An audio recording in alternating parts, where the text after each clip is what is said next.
Welcome to Lighten Up, the art of living clutter-free, a podcast where we tackle the literal and figurative clutter standing between you and your healthiest and happiest life. I'm Melanie, your host, coach, and guide on this journey to help you design a life that you love. Whether it's clearing out your kitchen cabinets, untangling your digital files, or letting go of the mental blocks that hold you back, we're here to make space for what truly matters. Let's lighten up together, starting now.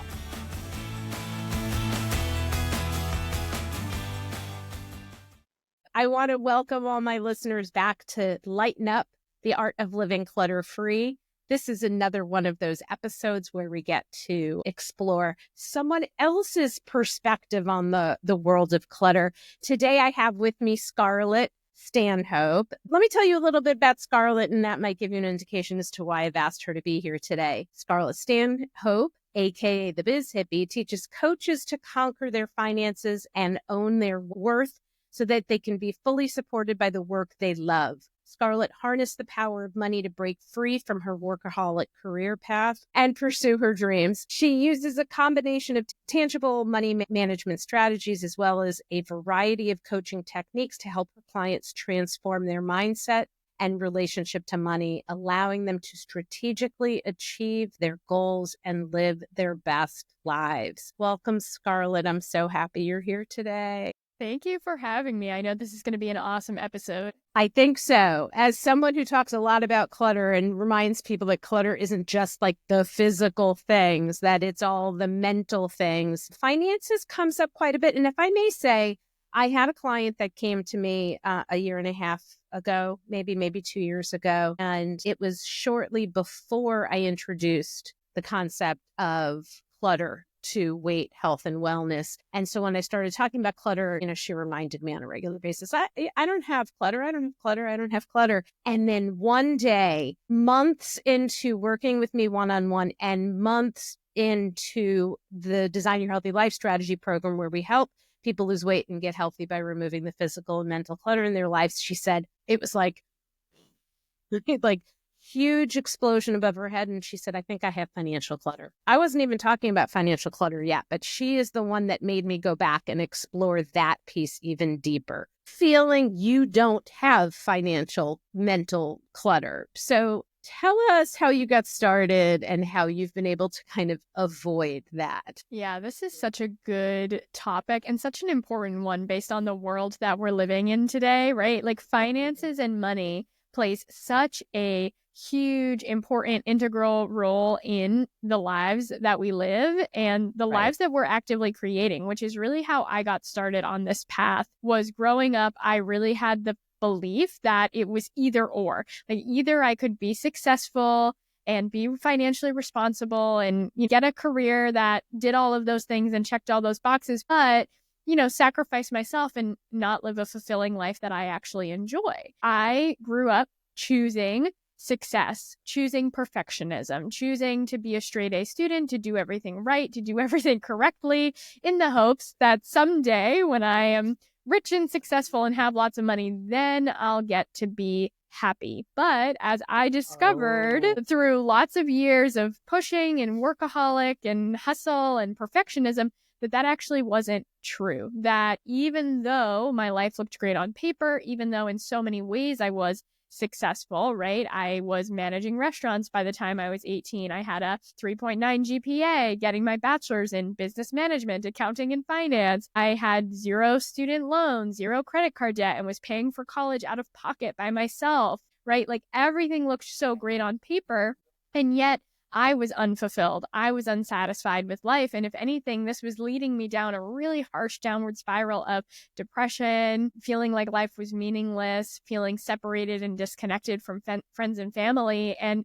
feeling very hopeless and lost. And like I had no control over my life. And so for me, that the financial clutter that was actually ruling my life for a really long time.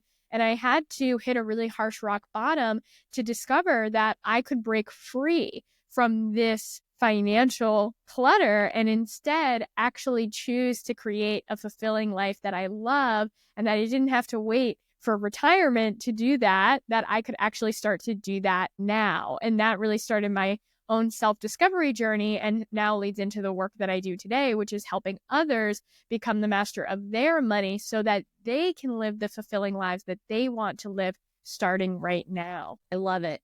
There are like 9,000 things to unpack from everything that you just said. So I'm going to touch on that concept of waiting. Like everything will be great when I don't even know where to put that on my calendar, that when, so that when you hit that when, you can go back and reflect on, the path that got you there. And often the path that got you there is one that you wish you had not gone down, not realizing how long it was going to take. So yeah, as someone who started her business in her 50s, because of all of the clutter in my head, mostly centered around self-limiting beliefs and imposter syndrome, for you to have made that shift when you did is amazing, because so these are the two things I wrote down. One, that concept of perfection, and the other one about waiting. And so one of the things that I like to talk about a lot is that if we are waiting for perfection, it's just not going to come. Like perfect does not exist in the real world. And so we could be like waiting for the perfect time and scenario for something. Like I think about how many years I put off my weight loss journey because I had to wait until I had the time and the energy, but the kids and the job and the this and the that. And while waiting for that perfect scenario, it's never going to come. And it actually paralyzes you. Like that need for perfection, and prevents you from being able to accomplish anything, whether it's something little or something big. So how do you get past that perfectionistic attitude? Because it sounds like stepping away from that is one of the things that helped you most. Yeah. And I think one of the biggest factors that I use for me, and also use this tool with my clients as well, is redefining what it looks like to be successful. And also this ties into one of the scarcity themes that I also talk about a lot with my clients, which is the idea of not enoughness, right? There's not enough for me. I'm not good enough. I'm not worthy and deserving to have this, that, or the other, to be able to do this, that, and the other. And this really ties into our idea of perfectionism and hustle is, well, I'm not good enough now. I don't have enough now. And so I need to work harder, be better, do things differently so that I can have enough, so that I can be deserving, so that I can be worthy, so that I can get there. So instead, redefining, first of all, what success actually is, what is important to you, actually value, what really matters to you, the kind of life you actually want to live, and how can you start to create that now, even in small ways, and through this start to recognize the enoughness that is already here, right? How is your vision already true? How are you already enough? And how can you make your vision and your redefined version of success a reality based on where you're currently at, based on who you currently are, and based on the amount of money that you currently have? Right. So you make me think of something, and that is like how hard you have to work to be what somehow we have defined as success. Lots of money. You have to work really, really hard. You have to be a workaholic. And one of my parents defines himself as someone who's a workaholic. He even uses workaholic as a verb, workaholicing. Very early in my career, I realized that being a workaholic was not beneficial to my physical and my mental health, but it took a long time to move away from the job that was doing that for me. And when I wanted to start my own business when I first wanted to, like 10 or 15 years ago, a friend of mine was like really pushing me to do it. And I was like, no, I don't have the time and the money. I don't have the knowledge. Okay, well, when I finally had the time, I still didn't have the money or the knowledge. And then I realized, well, wait a minute, you do have the knowledge. And I started by saying, well, I don't want to make $1 million. I just want to help people. And she like stopped me dead in my tracks. Don't say that. Don't say that. Of course you can make $1 million. And it took me a really long time to figure out why I was saying that. It was because I didn't want to work that hard. And I see this incredibly successful person who said this to me. I see how hard she works. I don't want to work as hard as she does. Like, I really don't want to work that hard. And I think that it's powerful to be able to say that without feeling like I sound useless, or I sound lazy, or I sound like I don't really want to be successful, when I'm defining success by doing well and not working twice as hard at doing that. how do you communicate to your clients? It's not about working hard, it's about working right. Yeah, and I love this story as well. I was actually just having a conversation with one of my clients around this same topic, and she had the realization. So she's also a coach, because that's who I work with, is entrepreneurs and coaches. And she had the realization of, well, in order to hit my primary goal of having $50,000 in profit a year, I really only need this many clients. And I really only want and desire to have this many clients. Like, I don't want to overly expand my capacity and have a ton of clients all the time. And this totally changed her perspective and changed her mindset, because before, her mind was constantly telling her that she wasn't doing enough, that she wasn't working hard enough, that if she wasn't focused on her business 100% of the time, then she wasn't doing what she was supposed to be doing. If she wasn't signing clients every single day, that she wasn't successful or doing enough. But instead, when we got really clear on what she actually wanted, and something that I like to focus on is the time, the energy, and the money exchange. If you get a lot of clarity on all three of these areas, right? What's the client capacity that feels good? How much energy and time do I want to put into my business versus putting into my personal life and enjoying my life and having flow? And how much money do I actually want in order to just live a foundationally content life and have all my foundational needs and wants met? And when you know those things, it's usually not a millionaire. Like, we can all find contentment with significantly less money than you may expect. And this took a huge weight off her shoulders. She was like, oh my gosh, now I have a very clear goal. Like, I only need 16 clients a year, and then I can hit my financial goal. I'll hit my energy goal. And then from there, like, you have options. You can expand your capacity to take on more clients, to do more work without it feeling like more effort, or you can expand your capacity and your worthiness and your belief in yourself to charge more and be able to deliver at that higher level. But even foundationally, like, you can be content now by getting really clear on what's the actual reality that you want to live in and that you want to create. Right. And, I mean, at the end of the day, if someone comes to you and they're like, you know what, 50,000 in profits would never be enough for me, it needs to be 150. I would imagine that there are ways, just in what I've been learning so far as a small business owner, is that if you create a scalable business and you still don't have to work as hard as you did, but by making more money than that, but to make the decision how you want to do this, as opposed to doing it the way everybody else says, or every, fancy business coaching program says, do this, don't do that. At the end of the day, you have to feel really good about what you've chosen to do. Yeah, exactly. Because that's really what it all comes down to, is how can you make conscious and intentional decisions about your life based on what you want to create and based on the reality of your time, energy, and money exchange, and recognizing you have total control over that. Right.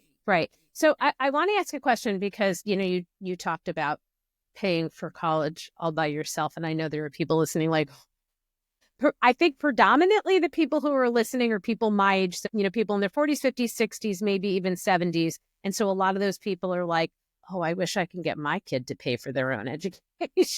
But when I went off to college, my parents told me you can go wherever you want to go, anywhere in the United States, any school. So I went to school in Los Angeles, 2,700 miles away from where I lived in New York City. But like, that was the place I needed to go. But it was a small private college. My father said, don't worry about, with, all those, scholarships and grants and everything, still owed like, I don't know, $15,000 to $20,000 a year.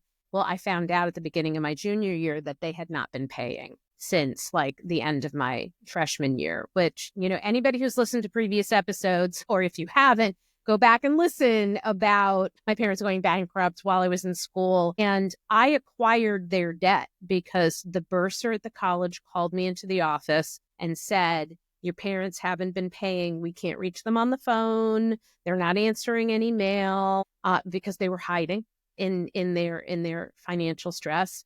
And they made me sign a promissory note for just over $18,000, which I want to remind everybody, this was in 1991. 1991, $18,000 is like, I don't know, like I was at 20 signing a promissory note for, closer to $50,000 or $60,000. And it stopped me dead in my tracks, being able to do what I thought I was going to do with my life, what I had gone to school for, and not being able to get paid enough because the self-limiting beliefs were, well, if you don't have a college degree, you can't make enough money to pay this off. So what did you do to make sure you had the money for college? How did you make that happen? Yeah, I mean, it's such an interesting question because I kind of chose a different path than the traditional path that everybody else was following. And luckily, I did have some really great financial foundations growing up. Like my mom did a great job helping me open my first savings account when I was 7 years old. So I really learned how to save at a young age. And so when Christmas time would come around and family members would give us money, most of that money would go into a savings account. So, it wasn't much, but it was still this idea of let me allocate a portion of my money into savings. And then I started working officially working regularly at the age of 16 in the restaurant industry. And because I was young and in high school and I didn't have big bills to pay or things like that, I had disposable income. Like I could take all of that money and I put 70% of every paycheck into my savings account when I was young. And then I worked every single weekend for years and years. So by the time I was 18, 19, 20, I had $30,000 in a savings account.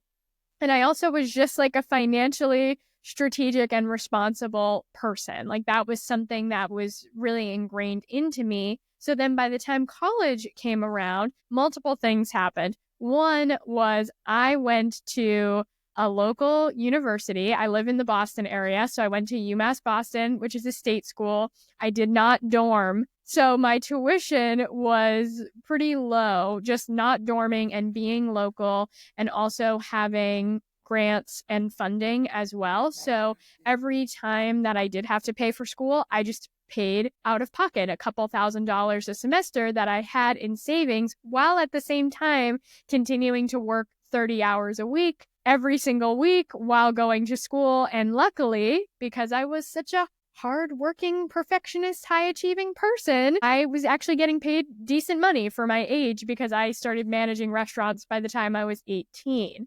And so, I had all these really strong foundations that allowed me to do all of these things. And at the same time, I can look back on that time and be simultaneously incredibly grateful for the financial decisions that I make and also see the ways in which it was challenging and detrimental to my mental health to be acting in that really overly obsessive, perfectionist hustle energy. So there was definitely pros and cons there. Yeah. So a follow-up question, because I think, when I received money as a kid or when my kids received money, it's really hard to not spend what you have. Yay, I can go out and buy that new, Nintendo game. I can go out and get a new DVD, my favorite, movie, or clothing or stupid things that break in seconds. And then as we get older, another tube of lipstick, another makeup palette, another pair of shoes. In fact, I was talking to a friend recently and she was talking about how she didn't know how she was going to manage retirement. And I asked the question, but didn't you do so much better last year than you had ever done before? And she said, yeah, but whenever I have extra money, I spend it, like vacations, clothing, whatever. And I'm like, how do we break that after 50 if we didn't learn it as a kid like you did? How did your mother get that ingrained in you so you weren't resentful about saving money? Yeah. There's multiple things here that I would like to respond to. One is I think this is a really common pattern, actually. I have found with the different clients that I worked with that often when we grow up not having a lot of money, which was my financial situation growing up, I had a very young single mom with 2 kids. So we were never on the street, but also there was not extra. And what I've found is for most people who grow up low income families, they respond to that in two ways. One is they say, I'm never going to let this happen to me. And they start like hoarding money and saying like, I'm going to be super financially responsible, even if I have to sacrifice like enjoyment and fulfillment, which is the path that I chose. And these often become like the high achiever, perfectionist, hardworking, driven kind of style type of people. And then on the other hand, we have the people that say, I never want to be restricted or live this way ever again. And therefore, as a result, try to fill that childhood void of not having extra by saying yes to everything that comes your way. So these are the two common responses. And what I believe is that there's actually strengths and challenges that come with both of them, right? Like the volatile visionary type of person is more likely to take bigger leaps of faith in their business. They're willing to spend more. They're willing to invest. They're willing to believe in themselves and trust the universe. But they can overspend and rack up a lot of credit card debt. And then the relentless reacher type of energy can be like caught in this treadmill of not enoughness. Now, on the one hand, you can be great at getting things done, but it's like, when are you ever going to get there in a row? And so finding that balance in the middle is really where the magic is, the magic secret sauce. And the way in which I found that's most effective to do this is to have a really great method for managing and tracking your money, because then you are making conscious, intentional choices about what is most important to you and what you want to prioritize. So instead of getting money and having it all slip through the cracks, you can say, what goals am I focusing on? What's most important to me? What do I want to choose with my money? And start making conscious decisions instead of passive, reactive actions. Wow. Again, there's like so much to unpack there. It makes me think my father, as a little boy, didn't have a lot of toys. I'm not going to go into all the details,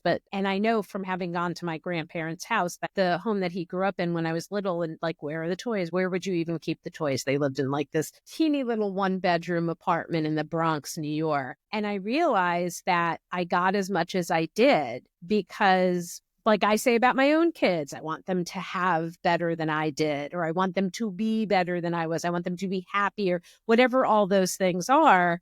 And I realized that that's one of the things that got my parents into financial trouble. And as an only child, I very rarely asked for something that I didn't get, even if I didn't get it in the form I wanted. You know, like I didn't get the name brand version of that thing. And I went to private school. I was a competitive gymnast. We paid the choreographer. We paid the guy who created the music. I went to camp every summer.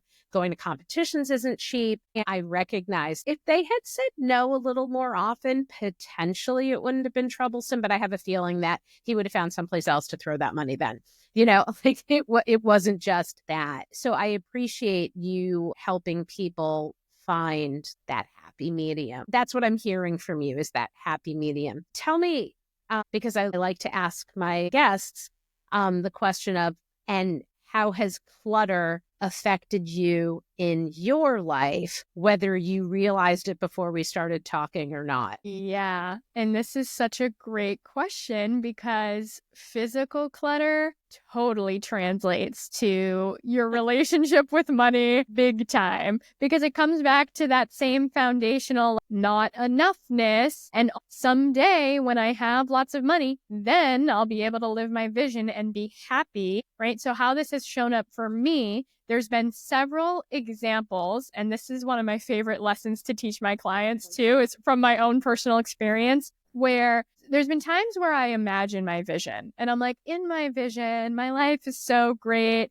And getting really clear and specific of what it looks like. I'm like, I'm going to have a garden outside. I'm going to have a separate room that's my office, and a space for yoga and a space for meditation. My bedroom is going to be set up and have plenty of space in my bedroom so that the bed is in the middle of the room and I can walk on both sides of it, right? I got really specific because at the time when I first started my business, I was all crammed into my bedroom. My office, my yoga, my bed was all just in one room. And I had this idea of someday when I'm super wealthy, like then I'll have all these things. I'll have a sauna, right? That's something that rich, wealthy people have. Okay. Anyway, flash forward. I'm like, okay, someday I'll have that. Someday I'll have that. Then I realize, oh my gosh, there's a room right next to my room that I'm in that's just full of junk that no one uses and that's been sitting there for years. I'm going to take over that room. I'm going to clear out that room, throw out this clutter, get rid of stuff, reorganize this room. And then I did. And then boom, now I have an office. Now I have a yoga space where I can not touch a wall when I reach my arms down. I have a separate space for my meditation. And then I cleared my desk out of my room. So now my room has so much more space. And it was mind blowing because it shifted this perspective of, oh, I need to be wealthy and move into my dream house to have all these things, to instead recognize wow, I can actually live this version of my vision starting right now when I am on top of the stuff that I already have, right? And take care of the space that I already have. And it's the same with your money, right? When you take care of the money that you already have, you recognize you have enough to live your vision now. And that totally changed the game for me. I love that because I love to watch those TV shows where they, redecorate homes. And, on some of the shows, you actually watch them searching for the house before they go and redo it. And it never ceases to amaze me how many of these people, Americans, feel like, homes have to be huge in order to live your life, which means to me, people have too much stuff. I say it all the time. Like when the business is more successful, there are things we're going to do. One of them is travel. I just need more money. I don't need more things or space or whatever for that. And I have some paintings that are not up on the wall yet because I don't have enough walls. But I am not that person who's going to move into someplace new, see extra walls, and then go out and find pictures to fill them. It's just going to be what I already have that I love. And I think there are probably people that don't believe me when I say, oh, if we had a larger space, I wouldn't get a whole lot of more stuff. I would just have more space for the things that I have so that they are easier to clean. I like to say, if dusting is something you hate, maybe you have too many things because it means you have to move things. And anyway, that it's a little sidetracked, but I think at the end of the day, being able to really clearly define what success looks like, both in terms of how people perceive me and how I perceive myself. And with that success, how am I going to spend that money if money is involved with that definition of success? And does it mean that I have 4 cars and a 4,500 square foot house and travel, have a second home that's almost that big so that I have some place to go on the weekends? That happiness can come from things much simpler than that. And if we are happy with where we are, as opposed to waiting for something better, then happiness will come sooner and will be easier to maintain in time. I see you nodding your head. You don't disagree with me on that. Exactly. Everything you said, exactly. And that's so much of the work that I do as well, is how can we recognize what we already have and bring it into our current reality and recognize how are we already able to live our most abundant, thriving lives based on what we have and where we're currently at, and making that true right now. Awesome. So the question I didn't ask you in the beginning that I realized I had really wanted to, why Biz Hippie? What is it about you that made you choose that name for your company? Well, because as part of my journey, I really felt my pendulum of life swing aggressively from one side to the other. So I used to be more business mode, success, type A, high achiever, all business all the time person. And then during my personal discovery journey, I went full hippie swing. I was I'm going to become a yoga instructor, Reiki practitioner, start traveling and attending retreats and be off in the jungle barefoot. And I really discovered my hippie self that is free and flowing and cares about the environment. And my journey has been finding that balance in the middle. And that's also what my business is all about. Like, how can we have the biz and the hippie? How can we have the success and the financial fulfillment and live a life that we enjoy? And that's that balance in the middle. I love that. It's not one or the other. It's not black and white or completely binary. It is, I can have both. Let me figure out what that both is for me, and then get the help that I need to create that, like finding someone like Scarlett. So before we finish up, 100% I can. What would be a key takeaway that you would want my listeners to get from you being here today? The key takeaway that I would recommend is recognize that you have power and control over your life right now, no matter what the circumstances are, the physical circumstances around you, where you're living, what you have, the financial circumstances of how much money you have, what you believe you're capable of, and in recognizing that you have control over all of these things. You have control over your time, your energy, your money, and your life. And based off of everything that you have right now, you can transform your life to be even more in alignment with what you want. And you don't need more money, you don't need more time, you don't need more energy to make that happen. It is totally in your control and totally in your power right now. Like right now. Okay, so you are providing an offer for what you call a free abundance activation session. Do you want to tell us a little more what that means, what that looks like? Yeah, absolutely. So I offer free 30-minute abundance activation sessions for my podcast listeners. And this is a deep dive where we're going to dive into your current relationship with money. We're going to get clear on any scarce-based beliefs or thoughts that have been holding you back.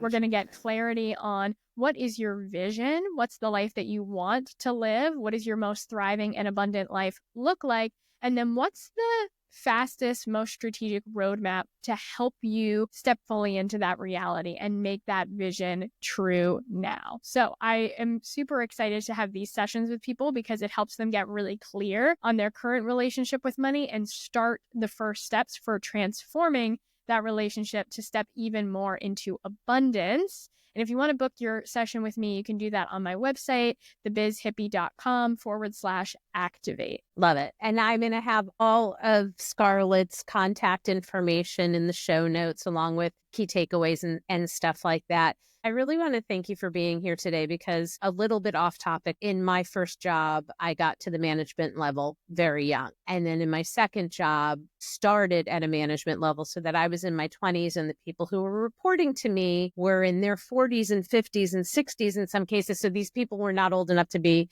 my mothers, they were old enough to be my grandmothers. And I remember how frustrating it was to work hard at being taken seriously, despite the fact that I didn't have the extra 20, 30, 40 years of life experience that they had. And so because of that, I feel like I have this really great respect for people who are creating success for themselves young in life, whether it's owning their own business, creating wealth, and having business, any of those other things. I think the message is you don't have to wait until you're what some people would consider a grown up. And for those who are listening and not watching, I'm using air quotes on that whole grown up thing, because there are plenty of people in their 60s who have not acted like a grown up one day of their lives. So I appreciate you having you here, because I feel like you send that message that, like, I can figure these things out early. And if I don't, there are still many, many ways to address it and become successful anyway. Yes. Thank you so much. Awesome. Awesome. Awesome. I love it.